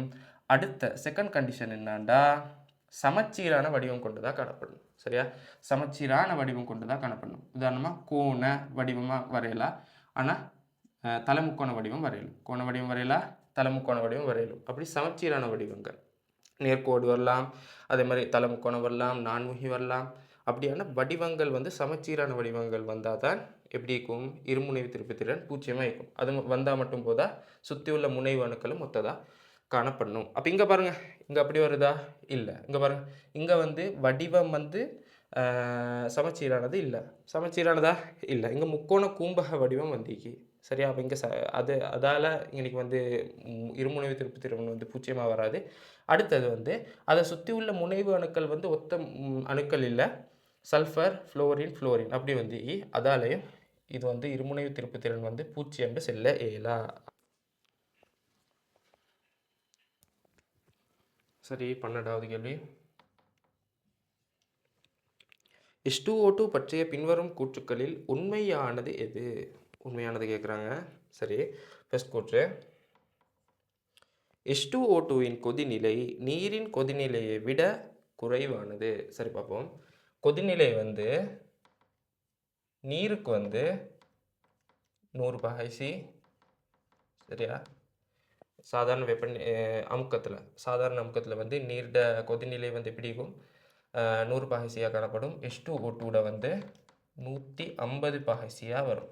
சரியா, 150 பகைசியாக வரும். ஆகவே கொதிநிலை வந்து ஹைட்ரஜன் பெராக்சைடுக்கு வந்து கூட. அப்போ குறைவானதுன்றதால முதலாவது கூற்று பிழை. அடுத்தது 2வது கூற்று, H2O2வில் உள்ள HOO பிணைப்பு கோணமானது நீரின் பிணைப்பு கோணத்தை விட உயர்வாகும். சரி, பார்ப்போம். இங்கே நீர்ட பிணைப்பு கோணம் என்ன வரும்டா, நீர்ட பிணைப்பு கோணம் எப்படி வரும், 105 பாகையாக வரும். சரியா, 105 பாகையாக வரப்போகுது. அதே ஹைட்ரஜன் பெராக்சைடில் வடிவம் வந்து உங்களுக்கு தெரியும், திறந்த புத்தக வடிவமுடையதாக காணப்படும். அதோட இதில் HOO பிணைப்பு வந்து 94.8 பாகையாக வரும். சரியா? ஓகே. அப்போ அப்படி வரதால 94.8, அப்போ 105 விட குறைவேனா? அப்போ வந்து அந்த கூற்றம் வந்து நாங்கள் பிலாண்டு எடுப்போம். அடுத்தது தேர்ட் ஆன்சர், PbS-உடன் H2O2வின் தாக்கத்தில் PbSO4வும் H2Oவும் பெறப்படும். சரி, அதை பார்ப்போம். PbS H2O2வோட தாக்கினண்டா என்ன வரும்டா? PbSO4வும் H2Oவும் வரப்போகுது. அந்த கூற்று சரி. சரியா? இது வந்து நான் வந்து சமப்படுத்தி பார்ப்போம். +6 எனக்கு வந்து H2O2வில் வந்து ஆக்சிஜன் -1 அதுலேருந்து -2க்கு போகுது. அவை -2லேருந்து +6க்கு போகிறதால 8 வந்து நான் இங்கே போடையில எனக்கு வந்து ஒரு ஆக்சிஜன் பார்த்தேன்டா 4 போடையிலும் -1லேருந்து -2க்கு போகுது 1. அப்போ அங்கே 1 போட தேவையில்லை. சரி, இப்போ ஆக்சிஜனை பார்த்தோம்டா இங்கே 8 வருது, இங்கே 4. அப்போ இங்கே 4 போடுறேன். சரியா? அப்போ 4 2 8 ஹைட்ரஜன், 4 2 8 ஹைட்ரஜன். சரி, சமப்படுத்தியாச்சு. அப்போ இந்த கூற்றை வந்து நாங்கள் தேர்ட் ஆன்சர் வந்து சரின்னு எடுப்போம். அடுத்தது ஃபோர்த் ஆன்சர், அது ஒட்சியேற்றியாக தொழிற்படும் சந்தர்ப்பங்களில் O2வை விளைவாக கொடுக்கும். அந்த கூற்று பிழைனா, ஒட்சியேற்றியாக தொழிற்பட்டாண்டா H2O2 வந்து என்ன செய்யும்? தாழ்த்தப்படும். சரியா? H2O2 வந்து H2Oவாக தாழ்த்தப்படும். -1லேருந்து -2க்கு போகுது. அப்போ O2வா தாழ்த்தப்படாது. O2வா ஒட்சியேற்றப்படுற சந்தர்ப்பங்கள் வந்து தாழ்த்தியாக தொழிற்படக்குள்ள தான் ஏற்படும். ஒட்சியேற்றியாக தொழிற்படக்குள்ள H2O2 வந்து தாழ்த்தப்படும் H2Oக்கு. ஸோ அந்த கூற்றை வந்து நாங்கள் பிலாண்டு எடுப்போம். அடுத்தது 5வது, H2O2 ஆனது Cl- அயன்களை Cl2ஆக ஒட்சியேற்றும். அந்த கூற்றும் பிழை. பாருங்கள், இதுக்கு ஒரு தொடர் ஒன்றிக்கு மின்னிதிர்த்தன்மை தொடரில் எழுதுகிறேன். Br CpH. அதில் இந்த நைட்ரஜனுக்கு அங்கல உள்ள மூலகங்கள் அவ்வளவுமே என்ன செய்யும்டா? அயன்கள் வந்து ஒட்சியேற்றப்படும். H2O2 வந்து ஒட்சியேற்றும். அப்போ குளோரினை வந்து H2O2 வந்து ஒட்சியேற்றாது. சரியா? குளோரினை வந்து என்ன செய்யாது? ஒட்சியேற்றாது. அப்போ Br - H2O2வில் ஒட்சியேற்றப்பட்ட என்ன வரும்? Br2ஆக மாறும். அதோட H2O2 தாழ்த்தப்படும். சரியா? அப்போ குளோரின் வந்து அப்படி தாழ்த்தப்படாது, ஒட்சியேற்றப்படாது. ஸோ அந்த கூற்றை வந்து நாங்கள் பிலாண்டு எடுப்போம். அப்போ இங்கே வந்து சரியான ஆன்சர் வந்து தேர்ட் ஆன்சர் மட்டும்தான். ஸோ இதுக்கு வந்து தேர்ட் ஆன்சரை கொடுப்போம். சரி, 13வது கேள்வி. அறை வெப்பநிலையில் சுயமாக நடைபெறும் தாக்கம் வெப்பநிலை அதிகரிக்கையில் சுயமாக நடைபெறாது எனின் எது அல்லது எவை எப்போதும் உண்மையானது அல்லது உண்மையானவை? சரி, உண்மையானதை கேட்டீங்க. பார்ப்போம். அறை வெப்பநிலையில் சுயமாக நடக்குமா? வெப்பநிலை கூட சுயாதீனத்தன்மை குறையுமா? சரியா? பார்ப்போமே. இப்போ ΔG சமன் ΔH - T × ΔS. சரியா? ஒரு கட்டம் வரைக்கும் ΔG மைனஸா? சரியா? அந்த டைம் வரைக்கும் பார்ப்போமே. ΔH வந்து மைனஸ்னு வரும். ΔH minus. ஒரு கட்டத்துக்கு மேலே இந்த பகுதிக்கு தானே, இந்த பகுதி வந்து ப்ளஸ் ஆவினா மைனஸ்லேருந்து கழிப்படுற பெருமானம் சின்னதாகும். இது வந்து ப்ளஸ் ஆவினண்டா ΔG ப்ளஸ்ஸாக மாறும். அப்படி தானே? இங்கே பாருங்கள், இந்த பகுதி வந்து இதுக்கு இங்கே உள்ள பகுதி. சரியா? இந்த அப்படியே பகுதி, இந்த பகுதி வந்து ப்ளஸ் ஆகிச்சின்னு வைங்கள. இப்போ உள்ளது வந்து இப்போ இது வந்து 30 இதை வந்து +20 வச்சுறேன்னு வைங்கள. +20 அப்படி வச்சாண்டா -30லேருந்து +20 போனாண்டா என்ன வரும்? -10. சரியா? இப்போக்கு வந்து -10 பொருள் என்ன செய்யணும்டா? வெப்பநிலையை கூட்ட இது ஒரு கட்டத்தில் +40 மாறும். +40 மாறினாண்டா -30லேருந்து +40 போனாண்டா +10. சரியா? அப்போ +10 மாறினாண்டா ΔG வந்து நேர்பெருமானமாக மாறும். சரியா? ஓகே. அப்போ அதைத்தான் கேட்குறாங்க. அப்போ அதை எப்படி, அந்த கண்டிஷன் எப்படி வரும் அப்படின்னு கேட்குறாங்க. அப்போ அதுக்கு வந்து எப்படி வரணும்டா கட்டாயம் இந்த ஏரியா ஃபுல்லாக எப்படி காணப்படணும் ப்ளஸ்ஸாக காணப்படணும். அப்போ இந்த ஏரியா ஃபுல்லாக ப்ளஸ்ஸாக வந்தால் தான் எப்படி வரும்டா ஒரு கட்டத்தில் வந்து டெல்டா ஜி வந்து ப்ளஸ்ஸாக மாறும். அப்படி வாரத்துக்கு வந்து என்ன செய்யணும் டி வந்து எப்படியுமே ப்ளஸ்ஸாக தான் வரும். டெல்டா எஸ் வந்து ப்ளஸ்ஸாக வந்து என்ன நடக்கும் டெல்டா எஸ் வந்து ப்ளஸ்ஸாக வந்தேன்னு வைங்களே ப்ளஸ்ஸும் பெருக்கிப்பட்டாண்டா வாருதுன்னா ப்ளஸ் சரியா ப்ளஸ்ஸும் பெருக்கிப்பட்டா வாருது ப்ளஸ்ஸும் அதுக்கப்புறம் அந்த ப்ளஸ் வந்து என்ன செய்யும் இந்த மைனஸோட பெருக்கிப்பட்டாண்டா மறுக்கணும் மைனஸே தான் வரும் சரியா மறுக்கணும் மைனஸே தான் வரும். அப்படி மைனஸ் வந்து என்ன செய்யும் மைனஸ்லேருந்து மைனஸ் கழிப்பட்டாண்டா மறுக்கணும் டெல்டா ஜிலேயே தான் பெரிய பெருமானம் வந்து வரப்போகுது மைனஸ்லேயே பெரிய பெருமானம் வரப்போகுது. அப்போ அப்படி வரப்படும் எங்களுக்கு ப்ளஸ் வரணும். அப்படி ப்ளஸ் வரணும்னா என்ன செய்யணும் டெல்டா எஸ்ஸுக்கு வந்து மைனஸ் பெருமானம் கொண்டு வரணும். அப்போ டி மைனஸ் டெல்டா எஸ்ஸுக்கு வந்து மைனஸ் வரும். அப்போ டெல்டா எஸ்ஸில் வந்து மைனஸ் வந்தாண்டு எப்படி வரும்டா ப்ளஸ் ஈக்கும் டெல்டா எஸ்ஸுக்கு வந்து மைனஸ் வந்தாண்டா ரெண்டும் பெருக்கப்படக்குள்ள ப்ளஸ்ஸும் மைனஸும் பெருக்கப்பட்டாண்டா மைனஸ் வரும். அந்த மைனஸும் சேர்ந்தாண்டா ப்ளஸ்ஸாக மாறும். அப்போ ப்ளஸ்ஸாக வந்து இந்த பெருமானம் வந்து மாறப்போகுது சரியா. அப்போ அப்படி வரணும்டா கட்டாயம் டெல்டா எஸ் வந்து எப்படி வரணும் மைனஸாக வரணும். ஓகே அப்போ டெல்டா எஸ் வந்து மைனஸாக வரணும். அது இல்லாமல் டெல்டா ஹெச் வந்து இப்போ அவங்களுக்கு யோசிச்சாலும் ஏன்னா இவ்வளோ நேரம் டெல்டா ஹெச்சை மைனஸாக எடுத்தேன்டி அப்போ டெல்டா ஹெச் வந்து ப்ளஸ்ஸாக வந்தேன்னு வைங்களே டெல்டா ஹெச் ப்ளஸ்ஸாக வந்தேன்டா டி வந்து இப்போ இந்த பகுதி வந்து என்ன செய்யணும் மைனஸாக வரணும். இந்த ஃபுல்லாக பகுதி வந்து என்ன ஆகணும் மைனஸாக மாறணும். இப்படி ஃபுல் பகுதியும் மைனஸாக மாறணும்டா இந்த பகுதி வந்து என்ன செய்யணும் ப்ளஸ்ஸாக வரணும். ப்ளஸ்ஸாக வந்தால் தான் இந்த பகுதி வந்து மைனஸாக மாறும். ப்ளஸ்ஸும் மைனஸும் பெருக்கப்பட்டால் தான் என்ன வரும் மைனஸ் வரும் அப்படி தானே. அப்போ மைனஸ் இது ஃபுல்லாக மைனஸ் வந்தாண்டா மறுக்கணும் ப்ளஸ் தான் வரப்போகுது அப்படி வரையலாவே. அப்போ இந்த பகுதி வந்து ப்ளஸ்ஸாக வந்தால் தான் மைனஸ் வரும். அப்போ இந்த பகுதி ப்ளஸ்ஸாக வாரத்துக்கு டி வந்து ப்ளஸ்ஸாக வரணும் டெல்டா எஸ்ஸும் வந்து ப்ளஸ்ஸாக வரணும் சரியா. அப்போ தான் என்ன செய்யும் ப்ளஸ்ஸாக ஃபுல் பெருமானமும் வரப்போகுது. அப்படி வரணும்டா டெல்டா எஸ் வந்து ப்ளஸ்ஸாக வரணும். அப்போ இப்படி ரெண்டு இதுகள் தைக்கி நான் இப்போ வந்து இதை சுருக்கமாக சொன்னேன்டா டெல்டா ஹெச் டெல்டா எஸ் சரியா. டெல்டா ஹெச் வந்து மைனஸாகவும் டெல்டா எஸ் மைனஸாகவும் வந்தால் லோ டெம்பரேச்சரில் டெல்டா ஜி என்ன வரும் மைனஸ் வரும். அதே டெல்டா ஹெச் வந்து ப்ளஸ்ஸாகவும் டெல்டா எஸ் ப்ளஸ்ஸாகவும் வந்தால் ஹை டெம்பரேச்சரில் என்ன வரும் மைனஸ் வரப்போகுது சரியா. இந்த ரெண்டு செயல்முறைகளும் தான் டெல்டா ஜியை வந்து மைனஸாக ஆக்கும் சரி. அப்போ இங்கே டெல்டா ஹெச் டெல்டா எஸ் ரெண்டும் நேர்பெருமானமாக வரணும் சரியா. சுயமாக நடைபெறாதா சரியா. வெப்பநிலை அதிகரித்த கொள்ள சுயமாக நடைபெறாது. இங்கே வந்து வெப்பநிலை அதிகரித்த கொள்ள தான் டெல்டா ஜி மைனஸ் ஆகுது சரியா. வெப்பநிலை அதிகரித்த கொள்ள தான் டெல்டா ஜி வந்து மைனஸ் ஆகுது. அப்போ இந்த மெத்தட் வந்து வரப்படா மேலுள்ள மெத்தட் தான் வரணும். அப்போ லோ டெம்பரேச்சர் குறைந்த வெப்பநிலையில் வந்து டெல்டா ஜி வந்து மைனஸ் ஆகிக்கும். வெப்பநிலை அதிகரித்த கொள்ள டெல்டா ஜி வந்து ப்ளஸ் ஆகும் சரியா.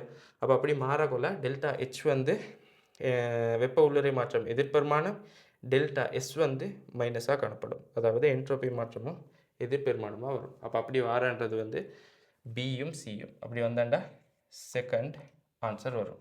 பியும் சியும் சரியான ஆன்சராக வரும். ஓகே சரி. 14வது கேள்வி பின்வரும் மூலக்கூறு எந்த கூற்றுக்கள் சரியானது அப்படின்னு கேட்குறாங்க. பார்ப்போம். PQRS என பெயரிடப்பட்ட அணுக்கள் ஒரே நேர்கோட்டில் இருக்கின்றன. கூற்று PQRS என்று பெயரிடப்பட்ட கார்பன் அணுக்கள் வந்து அணுக்கள் ஒரே நேர்கோட்டில் இயக்கலாம். ஒரே நேர்கோட்டில் இயக்கணும்டா என்ன செய்யணும்டா ஒரு அணுவோடு இணைஞ்சிற அணு வந்து அது ஒரு அணுக்கும் இன்னொரு அணுக்கும் இடையில் பிரச்சனை இல்லை. கலப்புக்கள் வந்து இப்போ sp3 இதுவும் sp3 ஆகிக்கணுவீங்கல்ல அப்படின்ற பிரச்சனை இல்லை. ரெண்டும் மட்டும் இந்த பிரச்சனை இல்லை. ஆனால் மூணாவது அணு வரக்குள்ள தான் அந்த கோணம் வந்து மாற பார்க்கும். அது எல்லாத்துக்கும் தெரிஞ்ச விஷயம் தானே. இங்கே பாருங்கள், இங்கே sp3 கார்பனிக்கு, இங்கே வந்து sp கார்பனிக்கு, இங்கேயும் sp கார்பன் காணப்படுது. சரியா? PQRSை பொறுத்த வரைக்கும் இங்கே வந்து இந்த கோணம் வந்து 180 பகையாக வரும், அதே மாதிரி இந்த கோணம் வந்து 180 பகையாக வரும். ஏன்னா இது ரெண்டும் நேர்கோடு. சரியா? அப்படின்றதால என்ன செய்ய போகுது, இங்கே வந்து மாறாது. இங்கே இந்த PQRS ஃபுல்லாக நேர்கோடாக தான் வரும். அது சரி. அடுத்தது B, QRST என பெயரிடப்பட்ட அணுக்கள் ஒரே நேர்கோட்டில் இருக்கின்றன. அப்படியா? QRST அது எப்படி வரும்? பாருங்க, carbon triple bond carbon QRS, எஸ்ல வந்து அவனுக்கு ஆக்சிஜன் ஒன்று வருதுன்னா, அப்போ இங்கே தனிச்சோடி இலத்திரன்கள் 2 வரும். அதால் கோணலடையும். அதுக்கப்புறம் டபுள் பாண்ட், அதுக்கப்புறம் கார்பன், இங்கே கார்பன் ஒன்று வருது. சரியா? அப்போ இங்கே நேர்கோடாக வருது. QRST பார்க்கக்குள்ள இல்லை. பாருங்கள், இன்றைக்கி வந்து 180 பகை 180 பகை நேராக வரும். இங்கே வந்து பாருங்கள், இன்றைக்கி மறக்கணும் 105 பகையாக மாறப்போகுது. சரியா? அப்போ இங்கே நேர்கோடாக வரல. ஸோ அந்த கூற்றை வந்து நாங்கள் பிள்ளையாண்டு எடுப்போம். அடுத்தது RSTU என பெயரிடப்பட்ட அணுக்கள் ஒரே தளத்தில் இருக்கின்றன. RSTU. சரியா? இங்கே பாருங்கள், sp கலப்பு அடைஞ்சு காணப்படுது. இங்கே ஆக்சிஜன் வந்து இங்கே sp3, இங்கே வந்து கார்பன் வந்து sp3, நைட்ரஜன் வந்து sp3. சரியா? நைட்ரஜனும் sp3யாக வரப்போகுது. இப்போ ஒரே தளத்தில் வரணும்டா கட்டாயம் அந்த மூலக்கூறு வந்து எப்படி காணப்படணும்டா, sp கலப்பு இல்லாட்டி sp2 கலப்பாக காணப்பட்டேன்டா, sp அல்லது sp2 கலப்பாக காணப்பட்டேன்டா அது வந்து ஒரே தலைமுடியதாக காணப்படும். sp3 வந்தேன்டா ஒரே தளமாக வராது, ஒரே தளமாக வர மாட்டாது. sp3 வர இடங்களில் வந்து தளம் வந்து மாறுபட போகுது. அப்படி பார்த்தோம்டா இங்கே வந்து RST ஒன்று வரதால் இங்கே வந்து sp3 வருது. sp3 வரதால் இங்கே வந்து தளம் வந்து மாறும். சரியா? தளம் வந்து மாறும். ஆகவே அந்த கூற்றை வந்து பிள்ளாண்டு எடுக்கணும். சரியா? sp உங்களுக்கு நினச்சலாம் ஏன் அப்படி மாறுறேன்ட்டு. sp2 உதாரணத்துக்கு வைங்களே, இங்கே வந்து கார்பன் இப்படி இது வந்து sp2 தானே, sp2 கலப்பு. இங்கே பாருங்கள், இங்கே வந்து இதை 3 பொண்ட்ஸும் என்ன செய்யும்டா ஒரே இதில் தான் காணப்படும். 120 பகையில் ஒரே தளத்தில் தான் காணப்பட போகுது, ஒரே தளத்தில் தான் ஃப்ளட்டாக காணப்படும். இங்கே 4வதாக வந்தேன்டா, 4வதாக வரக்குள்ள இங்கே வர ஒவ்வொரு பொண்ட்ஸும் என்ன செய்யும்டா வேறு கோணத்தில் தான் காணப்படும். சரியா? வேறு கோணமாக மாறப்போகுது. இங்கே 109 பகை 28 கலையாக மாறப்போகுது. சரியா? அப்போ இங்கே வந்து வர ஒவ்வொரு பொண்டும் வேறு ஷேப்பில் மாறப்போகுது. ஸோ இங்கே வந்து இது sp2ல் வந்து ஒரே தளத்தில் காணப்படும், ஆனால் sp3 ஆகக்குள்ள வேறு தளமாகும். ஸோ அங்கே அதால் சி கூற்றுப்பில். அடுத்தது RSTU என பெயரிடப்பட்ட அணுக்கள் ஒரே நேர்கோட்டில் இருக்க மாட்டாது. அந்த கூற்று சரி தானே? அப்போ சின்ன வருதன் sp3 வரக்கொள்ள sp3 அடுத்து sp2ம் sp3 ரெண்டும் வரக்கொள்ள என்ன செய்யும்டா இந்த கோணத்தை வந்து மாற்றி விடுது. அதே sp வந்தேன்டா கார்பன் ட்ரிபிள் பாண்ட் கார்பன் இப்படி வந்தானு வைங்கள, இது sp. அப்போ sp கலப்பில் வந்து மாற்றாது, 180 பகையாகவே காணப்படும். ஆனால் sp2ம் sp3 இப்போ வருதோ அப்போ எல்லாம் கோணலை மாற்றும். அப்படி மாற்றுறதால அந்த கூற்று வந்து இருக்க மாட்டாதுன்னு தானே சொல்லிக்கு, அதால் அந்த கூற்றை வந்து சரின்னு எடுப்போம்.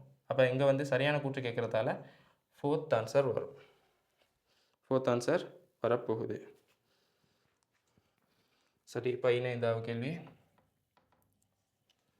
பின்வருவனவற்றுள் வெப்ப பிரிகையின் போது N2 வாயு விளைவை கொடுப்பது எதுன்னு கேட்குறாங்க. சரி, இங்கே வந்து ஃபஸ்ட்டாக பார்ப்போம். இது தியரி பார்ட். NH4 NO2 வெப்பப்படுத்தினாண்டா N2வும் H2Oவும் வரும். அதே NH4 NO3 வெப்பப்படுத்தினாண்டா N2Oவும் H2Oவும் வரும். அடுத்தது NH4 twice Cr2O7 அதை வந்து வெப்பப்படுத்தினாண்டா N2 Cr2O3 சக H2O வரப்போகுது.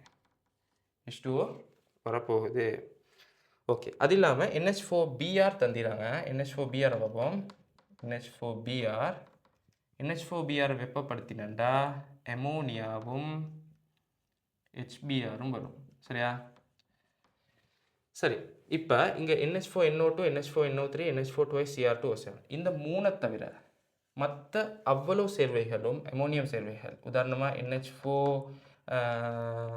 NH4 வைப்போமே, NH4SO4 அதை வந்து வெப்பப்படுத்தினாண்டா அமோனியா கட்டாயம் வரும். சரியா? மற்ற என்ன சேர்வைகள் வெப்பப்படுத்தினாலும் என்ன வரப்போகுது, அமோனியா வந்து வரும். சரியா? அமோனியா சேர்வையில் வரும். மற்ற இந்த 3 சேர்வைகள் மட்டும்தான் அமோனியா கொடுக்காது. மற்ற அவ்வளோ சேர்வைகள் வெப்பப்படுத்தக்குள்ள அமோனியம் சேர்வைகள் வந்து வெப்பப்படுத்தக்குள்ள அமோனியா வந்து விளைவாக கொடுக்கக்கூடியது. சரி, இப்போ பார்ப்போம். N2 வாயுவை விளைவாக கொடுப்பது. N2 வாயுவை தானே விளைவாக கொடுக்குறத கேட்குறாங்க. NH4NO2 அடுத்தது NH4CR2O7 இது ரெண்டும் மட்டும்தான் என்ன செய்யும், N2 வாயு வந்து விளைவாக கொடுக்கும். அது வந்து வாரது வந்து பியும் சியும் என்ன, பியும் சியும் மட்டும்தான் என்ன சரியான ஆன்சராக வரப்போகுது. அப்படி வரதால செகண்ட் ஆன்சர் பொருத்தமான ஆன்சராக வரும்.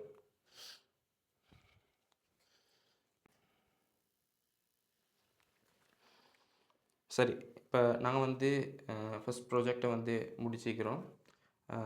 இதுலேருந்து நீங்கள் நிறைய விஷயங்களை வந்து படித்து கொண்டிருப்பீங்கன்னு நினைக்கிறேன். இதை பற்றின உங்களுக்கு என்ன சார் டவுட் இருந்தாண்டா எனக்கு வந்து ப்ரைவேட்டாக மெசேஜ் போடுங்க. நான் வந்து நம்பர் வந்து டிஸ்கிரிப்ஷனில் வந்து பின் பண்ணி வச்சுக்கிறேன். அது இல்லாமல் இந்த வீடியோ வந்து உங்களுக்கு வந்து உங்களோட ஃப்ரெண்ட்ஸுக்கும் ஷேர் பண்ணி இதுக்கு பிறகு வர ப்ராஜெக்ட்ஸ் எல்லாம் வந்து இணைஞ்சு கொள்ளையிலும் அதுக்கு வந்து கீழே உள்ள நம்பரை வந்து கான்டாக்ட் பண்ணுங்கள். சரியா? ஓகே.